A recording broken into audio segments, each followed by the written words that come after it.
Today, I am giving you Simply Gourmet's Summer Essential Pantry List. For those of you who don't know me or are just tuning into the replay, my name is Ailey Swift and I'm the chef and owner of Simply Gourmet. At Simply Gourmet, we're all about making your life easier. So whether that's helping you with evening meals during the week when you're busy or catering your events, we've got you covered. Let me get right into it. I'm super excited and really passionate about this particular subject because, like I just said, I'm all about helping you in the kitchen and making your life easier and giving you a bunch of time-saving tips. And having a well-stocked pantry, fridge, and freezer is absolutely one of them. So I'm going to ask you to comment below and share with me your tips as well, and also to send me a private message if you would like to have your own personal copy of this Summer's Essential List. But I'm going to walk you through it and tell you why these are the ones and why I've labeled it summer. First of all, summer to me is absolutely a different pantry list.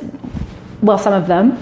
Some of the items are different in the winter or the fall because, again, I'm a weather girl, and what I crave in the summer, which is a lot of salads and fresh foods and barbecuing, I don't necessarily crave in the winter, which is a lot of stewy and more hearty entrees. So let's get into it and start with the fridge first. You're going to notice as I go through this list that I'm not talking about anything processed. I'm not talking about anything that contains gluten, and I'm not talking about anything that contains dairy. And I'm going to get into that at the very end of this video, so keep watching. So if we look at the fridge, and this is obviously going to vary from person to person just based on your preferences. McLean and I love spicy foods, so having sriracha or some kind of hot sauce is absolutely crucial for us. But, you know, if you don't like eggs or you can't eat eggs, that's another one. I like to have eggs on hand for a variety of reasons, but making a very quick breakfast, obviously, is a fantastic option. So I'm going to list them off slowly. I've got eggs, avocado. Avocados are one of those things that you often end up at the grocery store and they're green and they're never ripe when you need them. So if you just happen to store one in your fridge or on your counter to help it ripen up when you are ready, it is handy to have. Garlic, of course. We're going to talk a lot about flavor profiles here, and the reason why I have certain things created in my pantry list is to generate flavors, to, like I spoke about last week, switch things up to offer a different flavor profile. So you need things that really add flavor. Garlic for me is 100% one of them. Literally, I think garlic goes in everything. Another one, fresh herbs. You know, fresh herbs don't keep super long, but if you store them like you would flowers in a glass of water, they will last longer. I personally love cilantro and basil. My husband hates cilantro, and some people do. Maybe mint is your thing. These are all really bright, bold flavors though, and will add a lot of kick and punch to any dish. And then we get into some vegetables. Again, these are going to change in the winter and fall for me. I'm going to head to more root vegetables and more heartier vegetables, but in the summer, my go-tos always have in my pantry are bell peppers, variety of colors so that you can add some color to your plate. Also, zucchini, McLean's absolute favorite vegetable. Cherry tomatoes, my stepson's favorite vegetable, and cucumbers, my other stepson's only vegetable that he will eat raw. So with those, the beauty of a lot of them is that there's things you can do to either cook them or serve them raw. So the peppers could be very versatile in a salad, or like we did last night, we roasted them off. My favorite side vegetable is roasted zucchini, peppers, and onions. Big onions, chunks of them. Don't leave onions just to add flavor to a dish. It can actually be a component of a side dish. So they can be served roasted or raw. So great depending on the weather. Maybe it's warm out and you don't want to have to turn on your oven. You can throw together a raw salsa even by having that cucumber, mint, or basil and the peppers. You can put together a salsa. Then we get into some condiments that I think are really, really key. So number one, mayonnaise of some kind. I posted recently about a paleo version of mayonnaise, avocado oil mayonnaise that Costco now has out, which is fantastic. Very, very clean ingredients. You can also, of course, make your own, but we are talking about time saving. So having this avocado oil mayonnaise is amazing. Dijon mustard, if you're into Dijon or mustard in general, mustard is a great way to add some nice punch. Worcestershire, that's how you say it, guys, Worcestershire, practice it. That's another one that creates flavor and acid. Fish sauce, if you're into Asian food, which we eat a lot of, fish sauce adds that salty component to a dish.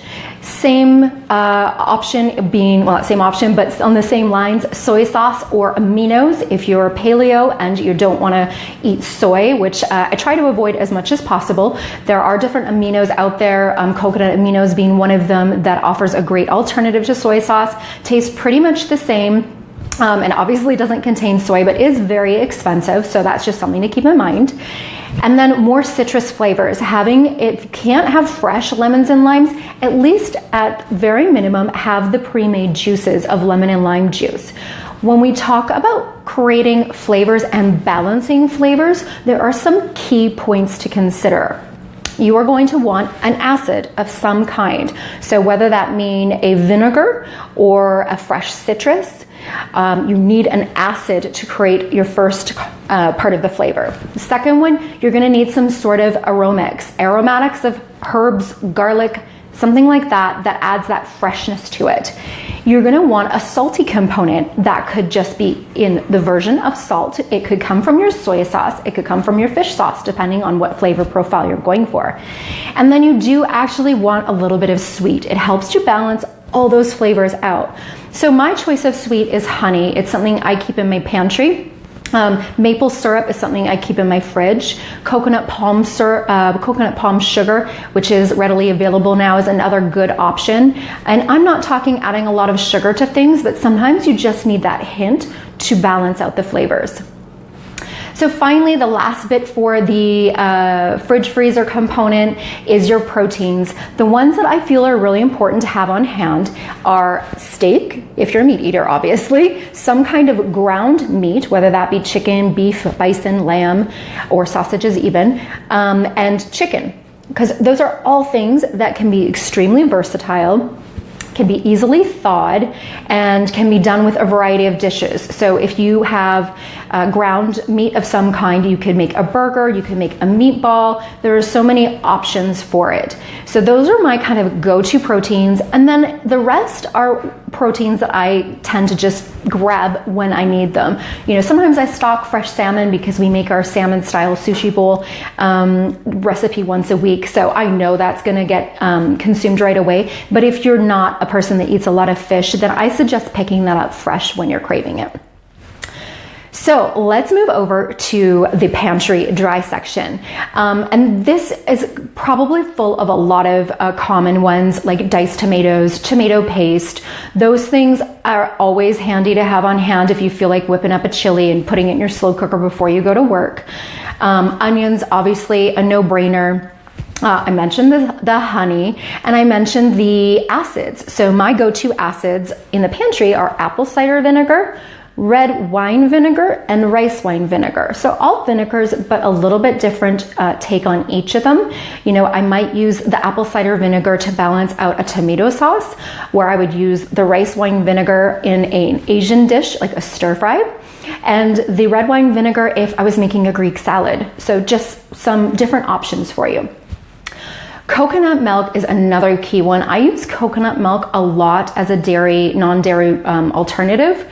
As a dairy alternative, I think would have been the better way to say that. Coconut milk, full fat all the way is my preference, and good quality. Make sure that you look on the back of the ingredients and see what's in it. I don't mind a bit of guar gum in it if I'm using it to whip up for a whipped cream, but I prefer just the plain, simple coconut milk and water. Otherwise, there's a lot of some nasty preservatives in brands, so please do make sure you look on the back. And with that being said, coconut milk is something that kind of leaches out the coconut flavor the longer you cook it. So if you're making an Asian dish with it that you want to taste of coconut milk, then just make sure that you add in some fresh coconut milk at the end. However, if you're using it as a dairy replacement, then make sure that you cook it longer so that it doesn't taste too coconutty. Just a little tip for you. Then we want to talk about broth. Having some sort of broth on hand is really important. It helps to just add another depth to the dishes. You pretty much can use broth all the time. Even sometimes I use it to just loosen up things. So a nice easy tip, and something I got on Facebook, is actually every time you go to cut up some sort of vegetable scrap, just put it in a Ziploc bag and throw it in your freezer, and then continue to add to it. Maybe that's just the ends of a carrot, it could be the ends of an onion, or the wrapper of a garlic clove. Just throw them into a Ziploc bag, put it in your freezer and label it, and then just add to it. And when you've got a Ziploc bag full, throw it on the stove with some nice filtered cold water and let it simmer for about an hour. Add a bit of extra garlic in it and some salt, and then you will have vegetable stock whenever you need it. Speaking of another liquid that often is kept in my house, that would be wine or alcohol of some kind. Wine, again, really nice to be able to add depth to a flavor and dish and create just another dimension. So if you're not a big drinker, you can get really good quality box wine. That's what we use at the kitchen, in our commercial kitchen, so that it stays fresh long. Otherwise, if you have a bottle of wine that you're not going to finish, just throw it into an ice cube tray, get that into your freezer, freeze it, and then put it into a Ziploc bag so that it keeps, and then you can just add like a little dollop of wine to your sauce, and let me tell you, it does make a big difference. I also forgot to mention butter. Any fat of any kind is really important to have in the house because that does generate flavor, and you obviously have to cook with some sort of fat. Our fats of choice would be butter and any sort of other animal fat. So right now we have pork lard, but I've had bison in the pantry before. I've worked with duck fat a lot. If you ever make duck, just keep it off the fat and store it in your fridge. Same with bacon fat. I'm getting hungry now. My pantry of choice for oils is avocado oil. It has a great high smoke point and a very mild flavor. If you buy the one from Costco, that's the one I choose. It's very reasonably priced and it has a very mild flavor because other avocado oils out on the market do taste much stronger. So it makes it super versatile for dressings, sauteing. I've even deep fried in it. Not that we deep fry a lot, but it has happened. Rice is another one to pop into the pantry. That's just an easy side dish. Our kids love rice, so that's just super simple to have on hand and whips up in really no time. The best way I can recommend for you to cook rice is like you would cook pasta. This is literally life-changing. If you just throw on a pot of water, bring it to a boil, salt it well, throw in whatever desired amount of rice you want to cook, and cook it like pasta for about 10 to 20 minutes, depending on what rice you have. Drain it off again like you would pasta. Just throw away that 2-to-1 method. It's garbage. It often doesn't work. Rice cooks in the amount of time based on how old it is, which is why sometimes rice can seem to take forever if it's quite old. So just throw out that model and cook it like pasta and you will love it. Okay, quickly, we're going to talk about spices. I have some key spices that are super important in my pantry. Obviously, it's going to vary for you if you don't like Indian flavors and whatnot, but we love a lot of different ethnic foods. So in it, I have paprika, cumin, ginger, garlic, dried like powder as well, chili powder, basil, oregano, thyme, curry powder, rosemary, and a great steak spice.